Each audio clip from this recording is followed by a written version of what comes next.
off. It is the wonderful Luke Poulton! Keep it going till he gets there! Keep it going!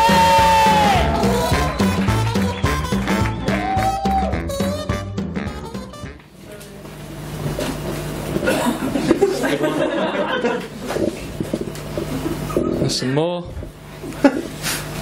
Monkey portraits in the 101 books to read before you die. Austin and Rich Studio Book Club. Just want to read an inspirational line from here. I began photographing monkeys and apes by accident.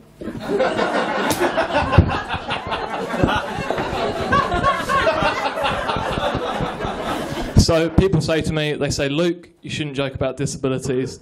And I say to them, well, don't say anything because I'm autistic, and conversations like that make me uncomfortable. So, being autistic, there's two things that I don't like. That's going to the hairdressers and getting a cab. So what I want now is an autistic hairdressers. All the hairdressers are autistic. You go in, they don't talk to you. You come out with a haircut you didn't even want. And an autistic cab company where all the drivers are autistic, and you end up in a location where you didn't even want to be. So before you ask, yes, I did enjoy that episode of Sesame Street. The Meet Julia episode, which was...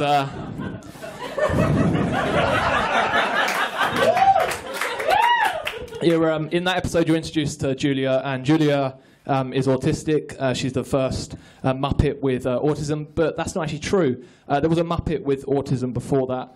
The first autistic Muppet... You're an autistic Muppet, mate.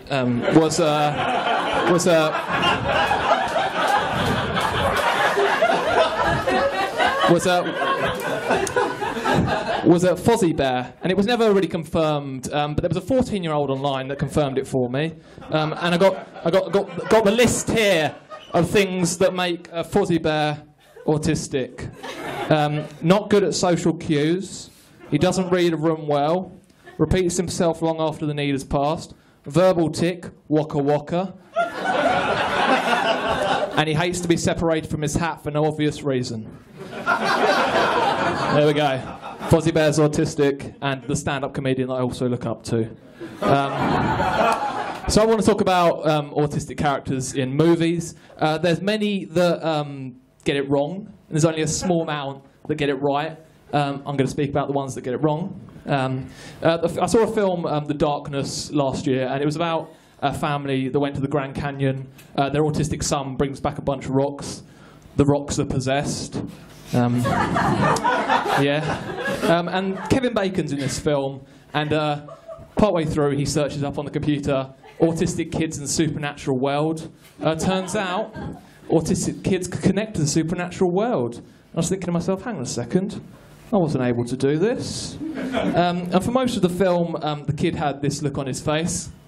I've practiced that face for weeks, you can tell.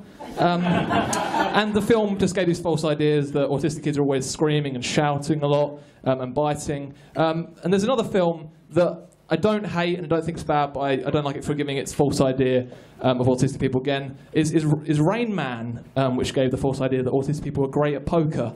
Don't ever get me in a poker game, because you will not do well. But the other reason I hate it is because when I was in college, there was a guy that knew that I was autistic, and every single day I would go in, he would come up to me and say, "Hey, Rain Man." Fuck off, don't call me that. Don't compare me to that. Yeah, it went well. And the only film that's recently got an autistic character right was Power Rangers. They made the Blue Ranger autistic. How am I meant to relate to this? So, like I've said, with these mainstream films, they have either the autistic person is great at maths, great at poker, connect to the supernatural world, scream and shout a lot, or they can morph into a Power Ranger.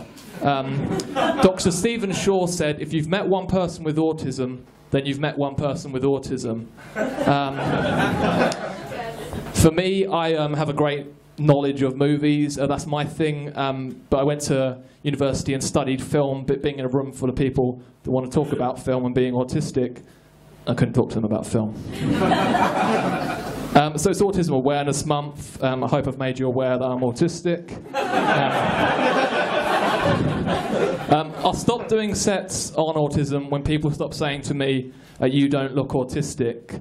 I'll stop doing sets on autism when people stop coming to me after gigs and saying, are you actually autistic? The first time that was asked to me was by a woman that was also autistic, the last person I expected to hear that from. And I'll stop doing sets on autism when people stop saying to me, we're all a little bit autistic, aren't we? And I'll stop doing sets on autism when people stop saying to me, oh, my friend's got a son who's also autistic, I think you two would really get on. We may have some things in common, but two autistic people in a room together, the conversation isn't going to blow up. You don't say to someone in a wheelchair, my friend's got a son who's also in a wheelchair, I think you two would really get on. So why say it for my disability? That's where I'm going to end this. Thank you very much. Have a great night.